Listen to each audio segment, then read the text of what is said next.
যারা ধর্ষণ করবে, ধর্ষকের কোনো রাজনৈতিক পরিচয় আমরা জানি না, ধর্ষকের কোনো ব্যক্তিত্ব পরিচয় আমরা জানি না, ধর্ষকের কোনো প্রাতিষ্ঠানিক পরিচয় আমরা জানি না।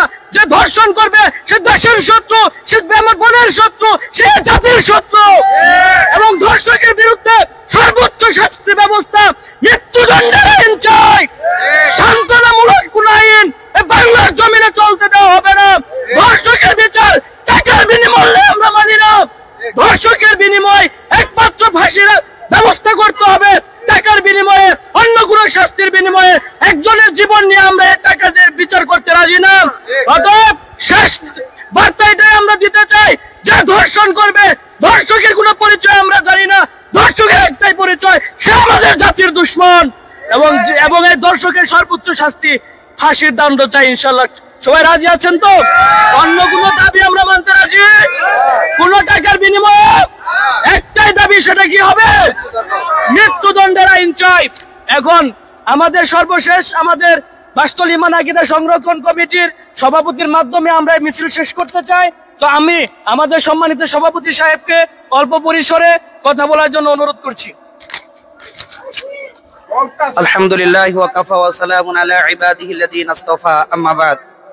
আলহামদুলিল্লাহ, আমি আপনাদের থেকে শুকরিয়া আদায় করতেছি যে জাতীয় ক্রান্তি লগ্নে যেই মুহূর্তে নিজেকে ভাই বলে নিজেকে পরিচয় দিতে লজ্জা লাগে, যেই সময় নিজেকে একজন স্বামী বলে পরিচয় দিতে লজ্জা লাগে, যেই সময় নিজেকে বলে সন্তানের কন্যা সন্তানের বাবা বলতে লজ্জা লাগে, আজকে পুরুষ জাতি বাংলাতে লজ্জিত। আজকে লজ্জায় আমরা মুখ লুকাতে পারতেছি না। আজকে সোশ্যাল মিডিয়ায় যদি তাকায়, চারপাশে যদি তাকায়, শুধু ধর্ষণের গুঞ্জন পাওয়া যায়। আজকে বাংলাদেশে বাবার সাথে কন্যা বের হলে বাবার সামনে কন্যা নিরাপদ নয়। আজকে রাস্তায় বের হলে ভাইয়ের সাথে বোন নিরাপদ নয়। আজকে বাংলার জমিনে স্বামীর সাথে স্ত্রী বের হলে স্ত্রী আজকে নিরাপদ নয়। আমরা এসে ধরো জানাই দিতে চাই, বলে এই দেশের বলে যে প্রশাসন যারা আছে, এই দেশের আইন এবং এই দেশের আইনের শাসন এবং প্রশাসন সম্পূর্ণরূপে ব্যর্থ। আজকে এই দেশের প্রশাসনকে এই সাধারণ জনগণের ট্যাক্সের দ্বারা তাদের বেতন দেওয়া হয়। এই দেশের প্রশাসনকে বলে এই আমাদের বলে জান, আমাদের মাল, আমাদের ইজ্জতের হেফাজতের জন্য নিয়োগ দেওয়া হয়েছে। তাদেরকে ঘরে বসে বসে, এসির মধ্যে বসে বসে, ঠান্ডা চেয়ারের মধ্যে বসে বসে বেতন নেওয়ার জন্য বসানো হয় নাই।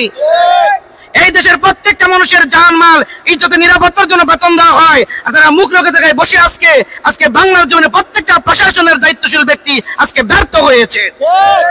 আজকে বড় কষ্টের সাথে বলতে হয়, ইতিপূর্বে আমরা দেখে এসেছি বলে প্রাপ্ত বয়স্কা নারী ধর্ষিত হয়েছে, বলে যৌবন প্রাপ্ত নারী ধর্ষিত হয়েছে। আজকে যেই ছোট্ট ছোট্ট মেয়েগুলা নারীত্ব অর্জন করতে পারে নাই, নারীত্ব লাভ করে নাই, শিশু একজন বাচ্চা নারী কি জিনিস বুঝে না, বলে তার মধ্যে শাহওয়াত কিসে বুঝে না, কামভাব বুঝে না, ওরকম বাচ্চাটিকে নির্যাতন করে ক্ষান্ত হয় নাই, তাকে মেরে ফেলে পুকুরের মধ্যে নিক্ষেপ করা হয়েছে।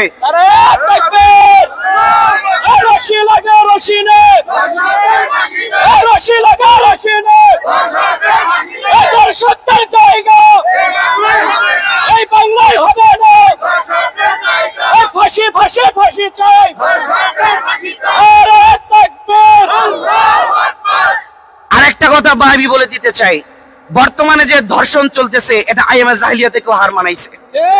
আইএমএ জাহিলিয়াতের যুগেও এইভাবে বর্বরতার সাথে কোনো ধর্ষণ হয় নাই। জাহিলিয়াতের যুগে কোনো ছোট্ট বাচ্চাকে ধর্ষণ করা হয় নাই। জাহিলিয়াতের যুগে বলে বাপ ছেলে মিলে কোনো একত্রে কোনো মেয়েকে কোনো নারীকে ধর্ষণ করা হয় নাই। যেই দৃশ্য আমরা বর্তমানে বাংলার জমিনে দেখতে পাচ্ছি, যেই দৃশ্য জাহিলিয়াতের ওই বর্বরতাকেও হার মানিয়ে ফেলছে। সম্মানিত শুধু এখানেই শেষ না, এই সমাজের মধ্যে ধর্ষণের বিচার টাকায় বিক্রি হয়।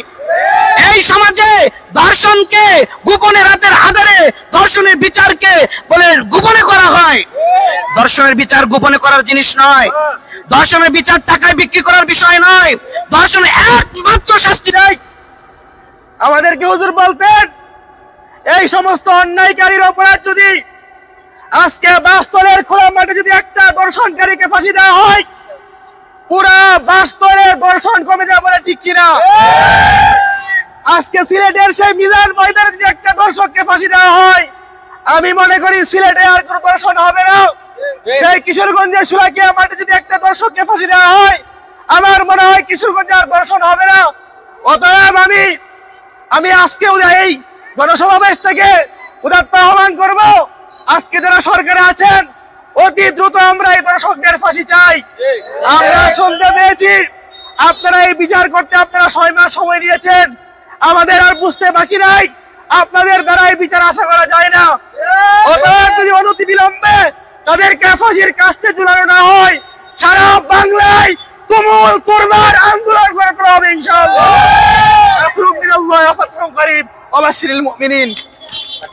আলহামদুলিল্লাহ, হযরতকে অসংখ্য ধন্যবাদ। সময় স্বল্পতা, এখন আমি আপনাদের মাঝে এই অল্প কিছু কথা বলার জন্য আমাদের মুফতি সাখাওয়াত সাহেবকে বিশেষ করে অনুরোধ করছি। বিসমিল্লাহির রহমানির রহিম।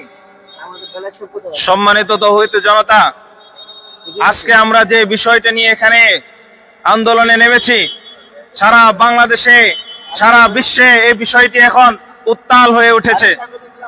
রাষ্ট্রের কর্ণধারদেরকে এখান থেকে আমরা জানিয়ে দিতে চাই, রাষ্ট্রের কর্ণধাররা আপনারা শুনে নেন, আপনারা যে পদক্ষেপ নিচ্ছেন জিনাকারীর ব্যাপারে, ধর্ষণকারীর ব্যাপারে কোরআন হাদিস যেটা বলেছে সেটাকেই আপনারা ফলো করেন। যখনই কোনো ধর্ষক ধরা পড়বে, যখনই কোনো ধর্ষককে চেনা যাবে, সাথে সাথে তাকে রজম মেরে, পাথর দিয়ে রজম মেরে পুরা মানুষের সামনে তাকে একেবারে ধূলিসাৎ করে দিতে হবে। যদি তা না পারেন, কমপক্ষে ফাঁসির কাস্টে তাকে তৎক্ষণাৎ ঝুলিয়ে দিতে হবে, অন্য কোনো রাস্তা নাই।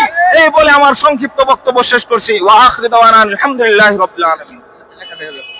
অসংখ্য ধন্যবাদ জানাই আমাদের মুফতি সাখাওয়াত সাহেবকে। এখন আপনাদের মাঝে অল্প পরিসরে বক্তব্য রাখবেন আমাদের মাওলানা বেলাল সাহেব, সভাপতি বাসতলী ইমাম ঐক্য পরিষদ। আমি সভাপতি সাহেবকে বিশেষ করে অনুরোধ করছি অল্প পরিসরে কিছু কথা বলার জন্য। আসসালামু আলাইকুম ওয়া রাহমাতুল্লাহি ওয়া বারাকাতুহু। বিসমিল্লাহির রহমানির রহিম। সম্মানিত আজকের তাওহীদি জনতা, আমি আজকের যে বিষয় নিয়ে অত্র টাঙ্গাইল ডিস্ট্রিক্টের মির্জাপুর থানার এবং বাসতলী ইউনিয়ন সুনামধন্য ইউনিয়নের ছাত্র, শিক্ষক, সকল শ্রেণীর মানুষদেরকে নিয়ে আজকে আমরা যে আন্দোলন করছি সেটা সকলে আপনারা অবগত আছেন। আজকে আমাদের অনৈতিক কাজ, সামাজিক কাজ যেগুলা আজকে আমাদের মধ্যে কোরআন এবং হাদিসের বিপক্ষে, মুসলমানদের বিপক্ষে চলছে, সেইগুলোকে আজকে আমরা প্রতিহত করার জন্য সরকারের নিকট আজকে আমরা সর্বোচ্চ শাস্তির দাবি করছি। তা যদি না হয় তাহলে আমরা আন্দোলন আরো বাড়িয়ে দেবো ইনশাআল্লাহ। আমাদের মধ্যে যাতে এই অতি অল্প সময়ের মধ্যে, অতি সময়ের মধ্যে যেন আমাদের আজকে এই বিচার যেন সুসম্পন্ন হয়, এই জন্য আপনাদেরকে সর্বোচ্চ শাস্তি দাবি করি আমি আমার সংক্ষিপ্ত কথা এখানে শেষ করছি। ওয়া আখিরু দাওয়ানা আলহামদুলিল্লাহি রাব্বিল আলামিন।